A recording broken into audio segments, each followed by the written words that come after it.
Welcome to the Funeral Channel Network podcast.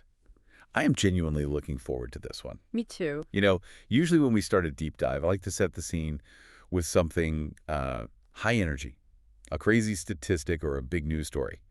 But today, I want to try a little experiment. I want to pull up a sensory memory that I guarantee every single person listening has tucked away somewhere. Okay. I'm intrigued. I want you to close your eyes for a second. Well, unless you're driving, please don't close your eyes if you're driving. Just don't. But I want you to picture a room. Okay, I'm picturing it. It's usually beige. Or maybe a pale, inoffensive gray. The air conditioning's at just a few degrees too cold, so there's a chill in the air that isn't just emotional. Right. And there's a smell, that smell. It's lilies, floor wax, and that very specific scent of wool suits that have been hanging in the back of a closet for 3 years. And only come out for weddings and funerals. Exactly. That is visceral. You're talking about the funeral parlor viewing room. I am. Yeah. But I want you to focus on the sound of that room. Or, I guess, the lack of it. The silence. There is this oppressive, heavy blanket of silence. Yeah. Maybe there's some nondescript organ music piping in from the ceiling, songs you recognize but can't quite name. Sure. But the people, they are whispering. It's the library. It's the library voice, but it's weaponized. It's this unspoken social contract that says, contain yourself. Right. You are standing there, your shoes are pinching your feet because you haven't worn them in a year, and you feel this immense, crushing pressure to perform solemnity. Perform is the right word. To be respectful means to be silent. To be sad means to be still. And if you so much as think of something funny, you feel guilty immediately. It's interesting you use the word perform because the source material we are covering today, The Legacy of Laughter in Digital Remembrance, it starts exactly there. Oh, really? Yeah. It argues that this script we've all been handed, this idea that grief must be a quiet, solitary, serious activity, it's actually a relatively modern invention. And more importantly, for a lot of us, it just feels, structurally wrong. It seems suffocating. I mean, I've been to funerals for people who were the loudest, funniest, most chaotic humans I knew. Right. People who literally never stopped talking or cracking jokes, and then we're all just sitting there in rows like statues. It felt like we were mourning a stranger. It felt like a betrayal of who they actually were. That's the disconnect. And that is the core tension we are unpacking today. What happens when the respectful silence actually disrespects the memory of the person who lived? Yeah. Because if a life was defined by noise, joy, and kitchen table laughter, a silent memorial creates a dissonance. It feels empty not just because they are gone, but because we aren't allowed to remember them fully. So that brings us right to today's topic. We are diving deep into the legacy of laughter in digital remembrance. We're looking at a really fascinating shift in how we grieve, specifically focusing on how digital guest books, those online spaces that live on forever, are kind of revolutionizing the way we remember people by allowing humor to sit right there, side by side with the sorrow. And this is a really crucial evolution. We have this source material today, and what struck me immediately is that it isn't just saying, hey, it's okay to tell jokes. Right. It goes deeper. It goes so much deeper. It's exploring the psychological mechanisms, the ethical frameworks, and the practical realities of why funny eulogies and digital comments matter. Okay. It's arguing that humor isn't a distraction from grief. It's actually a sophisticated mechanism for processing it. I have to admit, reading through this source material was a massive relief for me. I've always felt this weird guilt. About what? Like, I'm at a funeral, and my brain pops up a memory of the deceased doing something just absolutely ridiculous. Oh, yeah. Like the time Uncle Bob tried to fix the roof and slid off into the rhododendrons. And I have to suppress a laugh. I bite my cheek. I look at the floor. Because you're afraid. I'm terrified that if I smile, people will think I don't care. That fear is universal. It's the fear of breaking the social script. But we're going to get into the why of that impulse today. Because that urge to laugh, it's not disrespect. It's biology. Humor does something very specific to the brain and the heart during trauma. So it's not just entertainment. Not at all. It's about connection, and ultimately, it's about preserving an authentic identity. If you strip away the humor, are you really remembering the person, or just a cardboard cutout of them? That is the question. So let's unpack this properly. I want to start with the logistics, because the source material makes a really interesting comparison between the physical world and the digital world. Right. We've all signed the physical guest book at a funeral home, right? Right. The book on the podium near the door, usually staffed by a very polite funeral director who hands you a pen. Okay, so let's analyze the user experience, the UX, if you will, of that physical book. Because I think we underestimate how much the environment dictates what we say. Oh, massively. You're in that line, you're inching forward, you see the widow standing 10 feet away, shaking hands. You have a cheap ballpoint pen in your hand.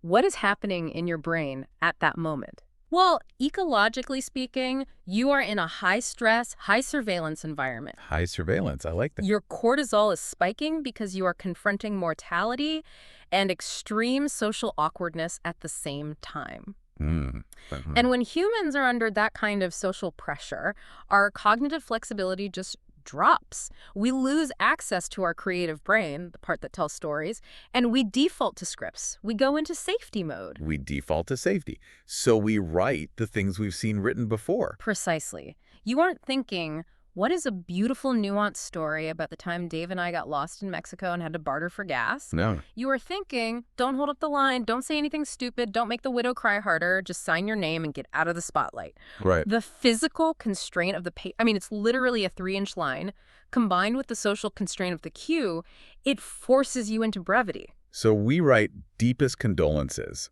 not because we're boring people, but because we're panicked people. Exactly. It's a survival mechanism. You write, sorry for your loss, because it's the path of least resistance. It's safe. It's respectful. But it's also incredibly generic. It tells the family nothing. It tells them nothing about your relationship with the deceased other than the fact that you showed up. Okay, but now swap that context. Let's look at the digital shift.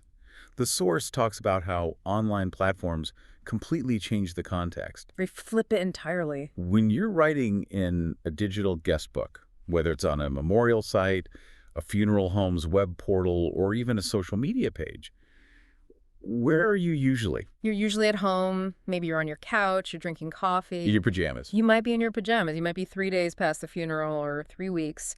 You are in your own safe space. So the surveillance, the eyes of the line behind you is gone. Completely gone. And the element of time is reintroduced. That seems huge to me. Time is the critical variable here. In the physical line, you have seconds. In the digital space, you have infinity. And this allows for what psychologists call reflective processing. You can sit with your memories. You can let them surface. You can draft it? You can type out 3 paragraphs about that trip to Mexico. You can read it over. You can realize, oh, maybe the part about the tequila is a little too much, and you can delete it. The delete key is the unsung hero of digital mourning. It really is. It can't. Because that ability to edit removes the risk. In the physical book, ink is permanent. Oh, that's a good point. If you start a joke and it lands flat or your handwriting is messy, you ruin the page. In a digital box, you can craft the narrative until it matches the emotion you're feeling. Okay. The source highlights that this shift from performative immediacy to reflective composition is what opens the door for authentic storytelling. That makes so much sense. When the pressure's off, the personality comes out. And that's where the humor sneaks in, because when you have time to really think about the person, you aren't just thinking about the fact that they died, you're thinking about how they lived. Right. And for most of us, how we lived includes funny moments. It includes blunders, inside jokes, weird habits. Sure. The source points out that digital books allow humor to emerge thoughtfully rather than impulsively. It's not a nervous joke you blurt out at the casket. It's a curated memory of joy. But I want to pause here, because I think a lot of people still have a mental block about this. Okay. Even if I have the time and the delete key, and I'm sitting on my couch, typing a funny story online, can feel, I don't know, casual. Or maybe disrespectful. Like it's not serious enough. Yeah, like, oh, this is a serious website for a dead person. I shouldn't be making a joke about their bad cooking. That is the big myth the source material really wants to dismantle, this persistent idea that laughter equals disrespect, that to laugh is to minimize the loss. Right. The fear is, if I crack a joke, does it look like I don't care? Does it look like I'm not taking this death seriously? That is the fear. But let's look at the psychology here, because the source is very clear. Laughter is one of the most fundamental evolutionary human responses to grief. Yes. It's not an avoidance of sadness. It's a physiological release valve. You release valve. I like that image. Yeah. Unpack the biology of that for me. Okay, so think about the physical sensation of acute grief. What does it feel like? It's tension. It's tightness in the chest. It's a clenched jaw. Your shoulders are up by your ears. Exactly. Your body is flooded with stress hormones like cortisol and adrenaline because you are in a state of shock. You are essentially in fight or flight mode. It's exhausting. Grief is physically exhausting. It's incredibly exhausting. Now, what does laughter do? Physiologically, laughter engages the parasympathetic nervous system. It forces you to take in oxygen. It relaxes the muscles. It reduces the cortisol levels. It breaks that tension loop, even if just for a few seconds. It allows you to breathe again. So it's almost like a system reboot. It is. And there's that phenomenon, the source mentions this, of crying and laughing at the same time. Oh, man. I've been there. I think we've all had that happen or seen it happen. You're telling a story about the person, tears are streaming down your face, but you're belly laughing. That is such a confusing feeling when you're in it. You feel like you're going crazy. You aren't going crazy. That is emotional coexistence. Okay. It's the validation that humans are complex, layered beings. We are capable of holding two opposing emotions at once. So sorrow and joy. We can hold deep, crushing sorrow in one hand and genuine, sparkling joy in the other. And the digital guestbook is the perfect container for that complexity. Because the digital page is long enough to hold both. Precisely. A physical guestbook line like deepest condolences is one-dimensional. It's just the sorrow. Right. But a digital entry can be, I am heartbroken you were gone, and I will never forget the time you tried to bake a cake and used salt instead of sugar. Yes. It validates that your grief isn't a flat, monochrome experience. And I think it goes back to what we touched on earlier, identity preservation. Mm-hmm. The source makes this point that if the deceased was a witty person or sarcastic or a total prankster, excluding that from the memorial feels wrong. Yeah. It feels like censorship. It feels disingenuous. It feels like you are sanitizing them. Sanitizing, that's a strong word. But it's accurate, isn't it? If you die and everyone sits around talking about how demure and quiet you were, when in reality you were the loudest laugher in the room. Oh, yeah? They are remembering you. They are remembering a generic dead person. My ghost would be so annoyed. I'd be haunting people. Tell the story about the time I fell off the stage. Come on. Right. Because that's the truth of your life. The source says it beautifully. Jokes and quirks aren't distractions from the legacy. They are expressions of it. Expressions of it. If you remove the humor from a funny person's memorial, you are essentially editing their soul. You're presenting a version of them that is palatable but false. And who does that serve? Exactly. It doesn't serve the memory of the deceased, and it certainly doesn't serve the people who miss the real them, the flawed, funny, chaotic, real person. Okay, so we've established that the psychology supports it and the concept of authenticity demands it. We should embrace the humor. We should. But here's where I want to push back a little bit, because I think this is where people get nervous, and rightfully so. Not all jokes are created equal. Correct. No, they are not. There is a fine line between a funny story and a disaster. I mean, we've all been to that wedding where the best man has a little too much champagne and thinks he's doing a stand-up set, and he just humiliates the groom. The open mic night nightmare. Exactly. Now imagine that at a funeral or on a permanent digital guest book that the grandmother is reading. Yikes.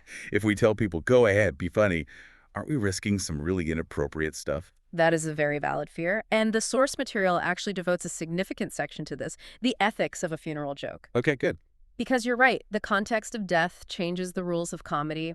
You cannot just roast the dead the way you roast the living. Why not? Because the dead can't defend themselves. Right, they can't laugh back. So the source gives us a framework, a set of criteria to distinguish between humor that honors and humor that harms. And the first, most critical filter is intent. Affection versus mocking. Yes.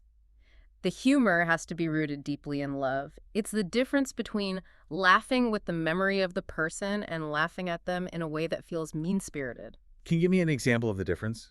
Because sometimes that line feels blurry. Sure. Let's take a trait like being clumsy. Okay.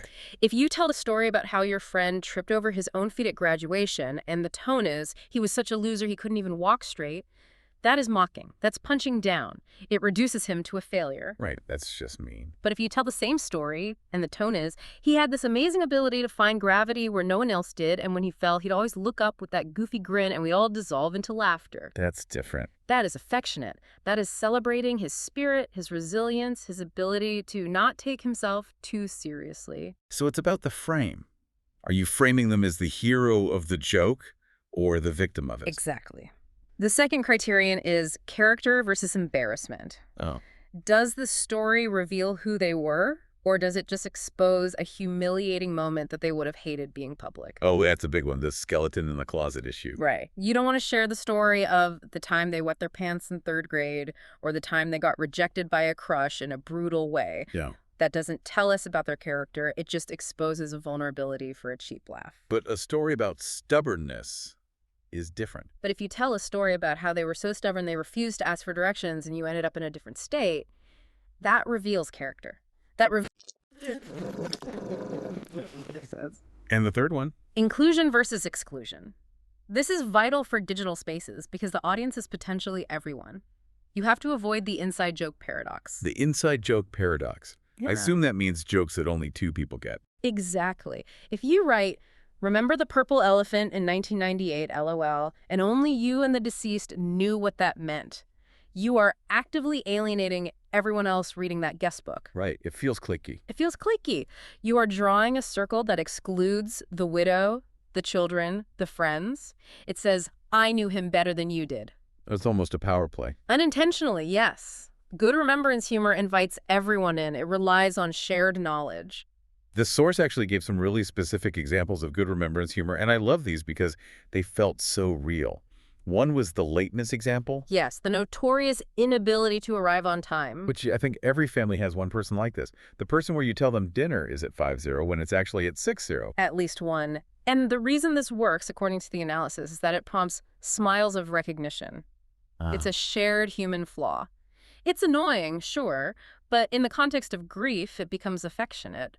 Oh, classic Uncle Joe, he'd probably be late to his own funeral. Right. It's a way of saying, we saw you, we knew you, we accepted this about you. And the acceptance is the key part. It's saying, we loved you, flaws and all. Exactly, that's the love. The other example was the grilling disaster. Right, stories about legendary grilling disasters. Burnt burgers, raw chicken, the charcoal incident. And think about why that works. Even if I, as a listener or reader, wasn't at that specific barbecue, I understand the trait. How so? Maybe it shows stubbornness. I can fix this. Maybe it shows they tried too hard to be the perfect host. Maybe it shows they were just a terrible cook but loved feeding people anyway. So it translates. It translates to strangers. It humanizes the person. That's the key. It translates. If I didn't know Joe, but I read that he always burned the burgers, I instantly get a picture of him. He's relatable. But the source also brings up a really interesting point about the longevity of these digital entries. Oh, right. Because digital guest books aren't like the paper ones that get shoved in a drawer and never looked at again. These are online. They are searchable. They last. People might read them 5, 10, 20 years from now. Exactly. And that's where the concept of humor that ages well comes in. You have to think about the shelf life of the joke. The archival mindset. You do. Yeah. The source advises against jokes that rely heavily on niche context or irony that might be lost in a decade. Like pop culture references. Exactly. If you make a joke about a specific political scandal happening right now, or a meme that's popular on TikTok this week, in 20 years, a grandchild reading that is going to be completely confused. Right. They won't get it. They won't get the reference, so the humor fails. It becomes a dead link, essentially. A cultural dead link. But stories that focus on universal traits kindness, mixed with stubbornness, a specific type of wit, a recurring habit, those endure. Because they're human? They stand the test of time because human nature doesn't change, even if pop culture does. So aim for the universal human traits, not the flavor of the month meme. That's good advice for writing in general, honestly. It is. Right for the ages, not just for the weak. I want to move on to something the source calls collective recognition. Because this is something I've seen happen on social media when someone passes away, and it's really powerful. It's the Me Too moment, but in a funny way. It's the chorus effect. Yeah. When one person writes, "I'll never forget how he always wore those terrible neon ties." Oh, the ties. And then someone else comments, "Oh my God, the ties! I remember the green one." And then the third person says, "He wore that green one to my wedding." And suddenly you have a thread. Suddenly you have 5 or 6 people bonding over this one quirky detail. That is collective recognition. Yeah. And the psychological impact of that is massive. We often think of grief as a solitary confinement. No one understands what I've lost. Right. It's isolating. But when you see that thread of comments, that consensus on the neon ties, it breaks the isolation. It validates the family, too. Absolutely. For the immediate family, reading those comments is incredibly comforting. They look at that and think, yes, that was exactly him. Other people saw what we saw. So it's not just in their heads. It confirms that their perception of their loved one wasn't a hallucination. It was a shared reality. It connects the mourners. The source calls humor connective tissue. It binds the community together through shared understanding. That's a great way to put it. It creates a sort of holographic memory. One person remembers the ties, another remembers the laugh, another remembers the bad driving. When you stack those digital comments on top of each other, We get the whole person. you get a 3D picture of the human being. No single person has the whole story, but collectively, the community builds the full picture. That is a beautiful way to put it, a holographic memory. It really changes the function of the guest book. Yeah. It stops being a list of names and starts being a biography written by a committee. Now, we've been talking a lot about digital versus traditional and how digital is better for humor. But I want to be clear, and the source material is clear about this, we aren't saying we should turn the actual funeral service into a comedy club. Right. We aren't suggesting that the pastor should open with a tight 5 minutes of stand-up. Laughs. Please don't do that. No. The source suggests something called a layered approach, which I think is a brilliant strategic solution to the, let's say, the generational friction in how we handle death. Because you have the older generation who expects solemnity and the younger generation who wants celebration. How do you please both? You separate the spaces, the separation of church and internet, if you will. Separation of church and internet, I love that. The source suggests that you can keep the service or the printed program traditional, solemn, respectful. Right. That suits the conservative family members, the religious context, the gravity of the day. Aunt Martha gets the service she expects. What then? But then the digital guest book becomes the designated space for levity. It's the after party where the stories come out. It's where the tie is loosened. And interestingly, the source mentions memorial providers, specifically the funeral program site, who are emphasizing this balance in their designs. Yes, they're designing for this duality. It's becoming part of the industry. They talk about how printed materials can gently reference the digital space. Oh, so. So on the back of the solemn program, there's a little note or a QR code that says, "Please share your favorite memories, funny or serious, on our digital guest book." That is a brilliant piece of user interface designed for grief. Right. Because it grants permission without forcing participation. If Aunt Martha wants to just sit quietly and pray, she can. She never has to click that link. She can ignore it. But if Cousin Steve wants to write a 500-word story about a prank war, he has a place to do that where it won't disrupt the solemnity of the church service. It's about creating different rooms for different types of grief. It allows the grief to be multimodal. You don't have to choose sad or funny. You can have sad in the morning and funny in the evening. It's not either. It's both hand. But even in that digital room, that funny room, we can't just let it be the Wild West. We talked about ethics, but there's also the practical side of management. Yes. The source talks about moderation and stewardship. This is critical because unlike a physical book where once ink hits paper, it's permanent. Digital books are dynamic. They can be moderated. And they should be moderated. Now, some people might hear moderation and think censorship. Oh, the family is deleting the truth. It's not censorship, it's stewardship. There's a distinct difference. Okay, explain that. The family has a role to play in protecting the legacy of the deceased. They are the curators of the memory. So what does that stewardship look like in practice? Let's say I'm managing my dad's digital guest book. What am I looking for? Well, the source suggests some litmus test questions for the family members who are moderating the page. It's a checklist. Okay. First, does this reflect love? We talked about that. Right, intent. Second, would the deceased have appreciated it? You know, your dad. Would he laugh at this story or would he be mortified? That's a good one. You have to know them. And the third, could this be misinterpreted later? This is the context collapse we talked about earlier. Right. A joke that is funny to his drinking buddies might look very different to his former employer or his pastor or his grandchildren. Exactly. Context collapse is when different social spheres crash into each other. The digital guest book is a place where everyone meets. Everyone. So a story about illegal escapades from the 70s might be hilarious to the college friends, but it might be really distressing for the grandkids to read. Or legally problematic. The source mentions respecting privacy. Right. Avoid naming third parties without consent. Don't implicate people in felonies. Let's keep the guest book felony-free. That feels like a solid rule of thumb. It's a low bar, but a necessary one. But essentially, it's about respect. Respecting the privacy of the living and respecting the boundaries the deceased had while they were alive. So if they were private about something in life. Death doesn't give you a free pass to air all their laundry just because it's funny. So it's about being a guardian of their story. You want the story to be true, but you also want it to be dignified. Dignified doesn't mean serious. It just means respectful. And those can absolutely coexist with humor. I want to move to what I think is the most profound part of this source material. Okay. And it's something I hadn't really thought about until I read this.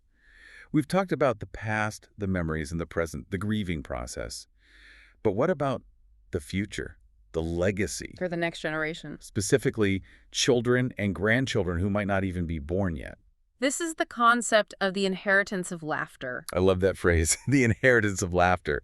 Because usually when we think about inheritance, we think about money. We think about a house or a watch. Right. Tangible things. But leaving behind a sense of humor, leaving behind the sound of laughter, that feels unique. Well, think about it this way. Compare an obituary to a guest book. A formal obituary tells you what they did. Facts. He was born in 1950. He worked at the bank for 40 years. He was a member of the Rotary Club. He is survived by his wife. That's data. It's a resume of a life. It's dry. It's a list. But a funny guest book entry? That tells you who they were. That gives you the texture of their personality. He hated broccoli with a passion. He sang opera in the shower very loudly and very badly. He always cheated at Monopoly. It humanizes the ancestor. Yes. There is a strong tendency in death to idealize, to turn the deceased into a saint. Saint Grandpa. Saint Grandpa on the wall, the man who never sinned, never yelled, never made a mistake. But for a grandchild, Saint Grandpa is hard to relate to. Yeah, that's intimidating. A perfect person is intimidating. A perfect person isn't real. You can't connect with the statue. But a grandpa who burned the burgers, a grandpa who got caught sneaking donuts. A grandpa who burned the burgers is a human being. Yeah. The source argues that this flawed memory is actually more honest and emotionally grounding. That's interesting. When descendants meet a real human with flaws and quirks in these digital archives, they can feel a connection to them that isn't possible with just a list of accomplishments. They can say, hey, I burn burgers too. I guess I got that from him. It creates a bond across time. It's genetic, but it's personality genetics. It's the DNA of the spirit. The source also mentions how this helps children, specifically like young kids right now who are dealing with the loss, because funerals are scary for kids. They are terrifying. Think about it from a 6-year-old's perspective.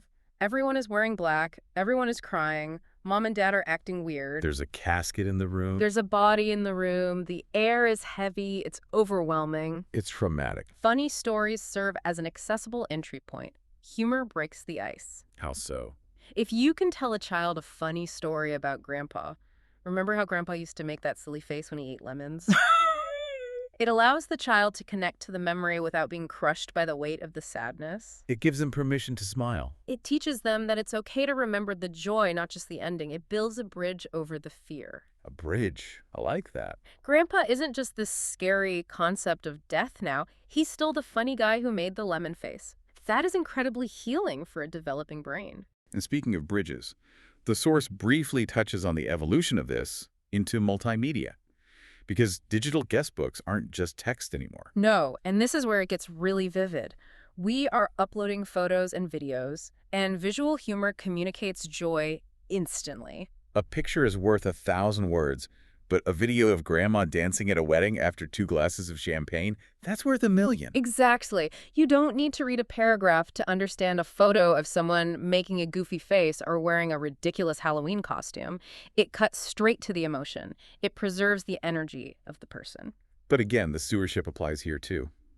Maybe even more so. Oh, absolutely. The same ethical curation is needed. You want the photo that makes people smile affectionately, not the photo that is unflattering or undignified. The embarrassing photo. Right. You want the photo where they look happy, not the one where they look compromised. But when it's done right, Those visual archives are gold. They are time capsules of joy. So we've covered a lot of ground here. We've gone from the stiff, silent, beige funeral parlor with the pinching shoes to this vibrant, living, evolving digital archive full of stories and laughter. It really is a journey from polite silence to authentic noise, and that shift is significant. If we look at the big picture, the summary of this deep dive, what are we really seeing? What is the headline here? I think we are seeing a fundamental shift in the purpose of remembrance.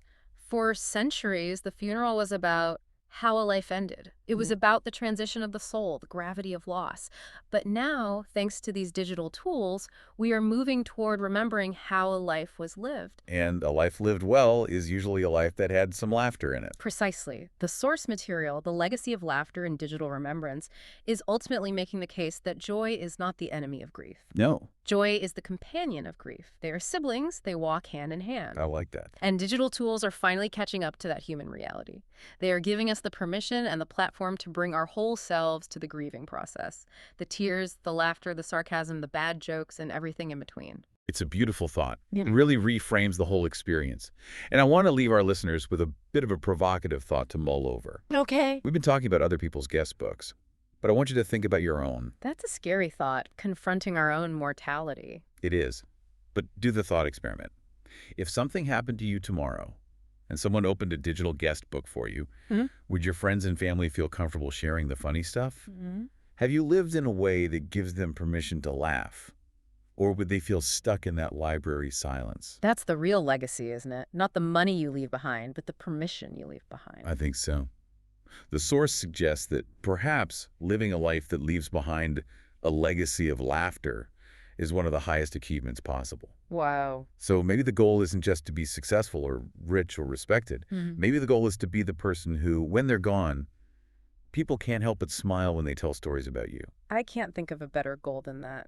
To be a source of joy even when you're not in the room. And on a practical note, don't be afraid of the funny story at the next funeral you attend. Obviously, read the room. Check the litmus test. Check the litmus test. Don't mock, don't exclude, but if it comes from love, share it. It might be exactly what that family needs to hear in that moment. It might be the release valve they've been waiting for. It usually is. Well, that brings us to the end of this deep dive. It's been a really refreshing look at a topic that is usually pretty heavy. It has. It's good to remember that even in the darkest times, the light and the laughter still gets in if we let it. Thanks for unpacking this with me. And thanks to all of you for listening to the Funeral Channel Network podcast. We'll see you in the next deep dive. Goodbye, everyone. Take care.